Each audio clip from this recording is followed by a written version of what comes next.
Et bonjour à tous, bonjour à vous, Bonjour. Madame Borne. Des mesures annoncées hier soir dans le monde de l'éducation, on l'entendait dans le journal pour répondre à la colère des enseignants et à la désorganisation de l'école. Qu'en sera-t-il dans le monde du travail que vous dirigez, entre guillemets, puisqu'on l'a entendu, ça bloque toujours au Sénat, au Parlement, sur l'instauration du pass vaccinal. Et dans ce pass vaccinal, il y a le télétravail qui n'est pas assez appliqué. Vous aviez prévu des sanctions administratives et financières, elles ont été rejetées par les sénateurs. Où en est-on ce matin? Alors, ce qui est évidemment très important, c'est que les salariés soient bien protégés au travail. C'est pour ça qu'on a voulu renforcer le télétravail. Ce qu'on voit aujourd'hui, c'est que les chiffres stagnent. L'enquête qui a été menée par mon ministère la semaine dernière montre qu'à peu près 60% des Français des salariés qui peuvent facilement télétravailler le font. C'est-à-dire pas plus qu'au mois de décembre. C'est-à-dire pas plus qu'au mois de décembre, mais je rappelle qu'on était à près de 80% au printemps dernier. Alors moi, je suis consciente qu'il y a de la lassitude, qu'on demande beaucoup d'efforts aux entreprises et aux salariés, mais c'est vraiment important que tout le monde se mobilise. On ne peut pas transiger avec la santé des salariés. Et il y a une forme d'inéquité D'où entre... les sanctions, d'où les amendes, sauf que les sénateurs n'en veulent pas, le MEDEF non plus. Qu'est-ce que vous répondez? Ce qui est important, c'est qu'il y a une forme d'inéquité quand beaucoup d'entreprises jouent le jeu et certaines ne le font pas. C'est pour ça que moi, j'avais souhaité introduire une sanction administrative, donc plus rapide et donc plus dissuasive pour les entreprises qui ne respectent pas les règles. Alors, comme vous l'avez dit, effectivement, les sénateurs ont supprimé la disposition dans l'examen du texte. Il n'y a pas eu d'accord entre les sénateurs et les députés hier, donc le texte est de nouveau à l'Assemblée nationale et on va rétablir une sanction administrative. On veut aussi rassurer les petites entreprises sur le niveau de la sanction. Donc, on a décidé de baisser le montant maximal par salarié à 500 €. Il était à 1 000 €. On le ramène à 500 € en maintenant un plafond à 50 000 €. Ça veut dire que pour chaque salarié qui ne sera pas mis en télétravail alors qu'il pourrait l'être, une entreprise devra payer 500 €. C'est de façon générale, si le projet les de loi est règles adopté. ne sont pas bien appliquées, ça peut être notamment aussi le port du masque, ça peut être la désinfection des outils de travail. Les entreprises qui ne jouent pas le jeu s'exposent à une sanction. Mais comment vous le contrôlez? Il y a 2000 inspecteurs du travail. Vous avez dit qu'ils allaient multiplier les contrôles. Comment peuvent-ils Ils faire? sont très mobilisés. On est passé à un rythme de 5000 contrôles par mois. Donc, ils sont d'abord là pour conseiller des entreprises, pour faire des recommandations. Et puis, quand ça n'est pas mis en œuvre, quand l'entreprise ne continue à ne pas respecter les règles, il peut y avoir une mise en demeure et donc des sanctions. Est-ce que les petites entreprises ne seront pas pénalisées par ce risque, les plus petites entreprises, par ce risque d'amende, dans une conjoncture qui est déjà très difficile? On est évidemment très attentif à la situation des entreprises. En même temps, on ne peut pas transiger avec la santé des salariés. L'inspection du travail, elle intervient d'abord en conseil. Et si l'entreprise ne respecte pas les règles, alors elle s'expose à des Mais vous le disiez sanctions. vous-même, est-ce qu'il n'y a pas une grande lassitude par rapport au télétravail? Ça fait bientôt 2 ans que ça dure. Est-ce que les salariés eux-mêmes, au-delà des chefs d'entreprise, n'ont pas aujourd'hui un véritable problème avec ce télétravail qui désocialise aussi? Il peut y avoir des risques d'isolement, on y est attentif. Et moi, j'ai demandé aussi aux inspecteurs du travail de faire preuve de pragmatisme et de prendre en compte des situations, notamment de salariés qui peuvent souffrir d'isolement. Mais je vous dis, il faut tous qu'on se mobilise pour réduire la circulation du virus. Je rappelle qu'on est à près de 300 000 cas par jour. Donc c'est évidemment important de bien appliquer les règles pour se protéger. Est-ce que vous observez, est-ce que les services de l'État ou de la Sécurité sociale observent une hausse des arrêts de travail, des arrêts maladie, lorsqu'on ne peut pas télétravailler, par exemple lorsque l'on a ses enfants à garder à cause de la désorganisation de l'école? Qu'en est-il?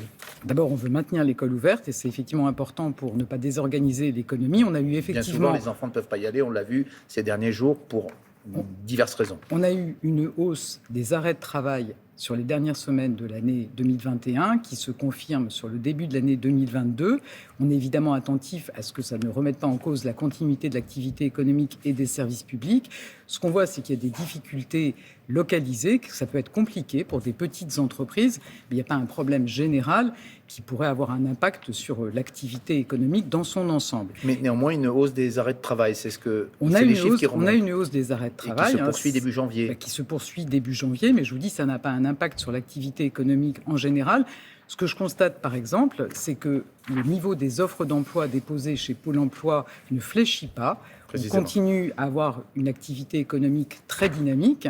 Vous savez qu'on est un des rares pays dont le niveau d'activité au 3e trimestre était revenu à son niveau d'avant-crise. Et on est un des seuls pays où le taux d'emploi, c'est-à-dire la part des Français qui ont un travail, est plus important qu'avant la crise. Mais comment vous l'expliquez? Parce que la vague Omicron désorganise toute la société. Comment elle ne pourrait pas avoir d'impact sur la situation économique dans tous les secteurs de l'économie, mais par exemple la restauration, les loisirs? Est-ce qu'il n'y a pas aujourd'hui un premier impact sur les chiffres de l'emploi? Alors, il n'y a pas d'impact aujourd'hui sur les chiffres de l'emploi. Vous savez qu'on a aussi mis en place des aides pour les secteurs qui peuvent être confrontés à des difficultés, à nouveau de l'activité partielle, pour que les entreprises puissent garder leurs salariés. Mais je vous dis, on a des très bons chiffres de l'emploi. C'est le résultat du quoi qu'il en coûte et de ces aides qu'on a remises en place. C'est aussi le résultat de toutes les réformes qu'on a menées depuis le début du quinquennat. Madame Borne, vous vous félicitiez début décembre de la baisse du chômage, 13% en un an. Est-ce que vous êtes convaincu qu'à la fin du mois de janvier, lorsqu'on aura les chiffres de décembre, vous pourrez encore crier victoire et dire que le chômage continue de baisser en France? Évidemment, on est attentif à l'évolution de la situation. On protège les entreprises qui ont des restrictions d'activité. On accompagne aussi celles qui ont besoin de recruter. Vous savez qu'il y a encore des tensions de recrutement importantes. Moi, j'étais hier en déplacement dans le Loiret avec des entreprises qui nous disent on veut recruter. C'est pour ça aussi qu'on a annoncé avec le Premier ministre un plan fin septembre pour former, accompagner encore mieux les demandeurs d'emploi. Sur octobre-novembre, vous savez, on a eu 100 000 demandeurs d'emploi de longue durée, de moins. On protège les entreprises quand il le faut et on accompagne toutes celles qui ont besoin de recruter. Et ça nous permet aujourd'hui d'avoir un niveau de chômage qui est au plus bas depuis près de 15 ans. Donc pas d'impact sur la reprise économique à l'heure où nous parlons? À ce stade, non, et on espère tous que cette vague va être la plus courte possible. C'est la même chose pour le chômage des jeunes, alors qu'un nouveau dispositif va se mettre en place, le contrat d'engagement jeune à partir du mois de février, qui doit remplacer la garantie jeune. Vous dites le chômage des jeunes continue lui aussi à baisser structurellement. Le chômage des jeunes, vous savez, il est au plus bas depuis 2008. Ça n'était pas acquis avec la crise sanitaire. C'est le résultat du plan Un jeune, une solution. 4 millions de jeunes, près de 4 millions de jeunes ont bénéficié de l'un des dispositifs du plan. Alors effectivement, la prochaine étape, c'est le contrat d'engagement jeune. Ce qu'on veut, c'est accompagner les jeunes qui sont éloignés de l'emploi, qui, malgré la bonne dynamique économique, ne trouvent pas un emploi. On veut accompagner 4 à 500 000 jeunes. C'est l'objet du contrat d'engagement jeune, un accompagnement intensif, 15 à 20 heures par semaine, pour permettre aux jeunes d'accéder au plus vite à l'emploi. Et pour ceux qui en ont besoin, c'est 500 € par mois. La question des jeunes, la question de l'emploi des jeunes et de leur situation générale, ça fera partie des thèmes de campagne d'Emmanuel Macron. Vous avez hâte qu'il entre en campagne, qu'il se déclare? Écoutez, il dira le moment venu s'il est ou non candidat. Moi, je souhaite évidemment qu'il le soit. Mais pour l'instant, qu'il le soit vite. Quel est votre souhait au gouvernement? Vous êtes pressé maintenant? La priorité, c'est la gestion de la crise. C'est ce que les Français attendent de nous, qu'on prenne les meilleures mesures pour les protéger, pour sortir de cette vague. Mais les différents sondages le montrent pour l'instant en bonne position au premier tour dans la présidentielle, dans la perspective. C'est plus compliqué dans la perspective d'un second tour, par exemple, face à Valérie Pécresse. Comment vous les recevez, ces sondages qui sont pour l'instant rassurants, mais qui ne présagent de rien, finalement? Je pense qu'il faut garder la tête froide face aux sondages. Moi, j'étais conseillère de Lionel Jospin en 2002, donc je sais qu'il peut y avoir des rebondissements. C'est important de garder la tête froide, d'être concentré et au travail, et c'est ce qu'on fait. Oui, ça veut dire quoi? C'est qu'aujourd'hui, vous ne criez pas victoire, loin de là, lorsque vous voyez effectivement ces enquêtes qui vous placent en bonne position? Ce que je vous dis, c'est qu'on est concentré sur ce qu'on fait pour protéger les Français face à la crise, pour accompagner nos entreprises, pour protéger les salariés. Et je pense que c'est ce que les Français attendent de nous aujourd'hui. Mais sur la personne du président, est-ce que vous êtes, comme tous vos collègues au gouvernement et dans la majorité, convaincus, par exemple, qu'il a choisi la bonne stratégie la semaine dernière en employant cette expression désormais célèbre qu'on ne va pas forcément répéter ce matin, face à ceux qui ne veulent pas se faire vacciner? Est-ce que ça n'a pas crispé une partie de la population, Madame Borne? Ce que je peux vous dire, c'est que le président, il a réagi à des propos de lecteurs qui étaient en face de lui. Et je pense que les Français, aujourd'hui, ils ont envie de sortir de l'épidémie. Il y a beaucoup d'agacement sur ceux qui refusent, qui sont anti-vax.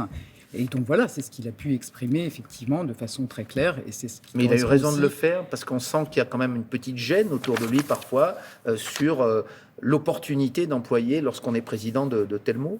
Il était dans un échange avec des lecteurs qui faisaient part de leur colère, notamment c'était des soignants, face à ceux qui sont anti-vax, qui refusent le vaccin et qui même propage des fausses informations sur le vaccin. Et je pense qu'il a traduit ce que pensent beaucoup de Français. C'est important que tout le monde se fasse vacciner parce qu'on a aussi des soignants qui sont sous pression maintenant depuis des mois. Ceux qui ne se font pas vacciner mettre la pression sur les services de réanimation. Donc c'est important qu'on prenne tous nos responsabilités face à cette crise, qu'on fasse le maximum pour qu'elle dure le moins longtemps possible. Merci beaucoup, Elisabeth Borne, ministre Merci. du Travail, de l'Emploi et de la Formation professionnelle. Et c'est la fin de Télématin. Merci.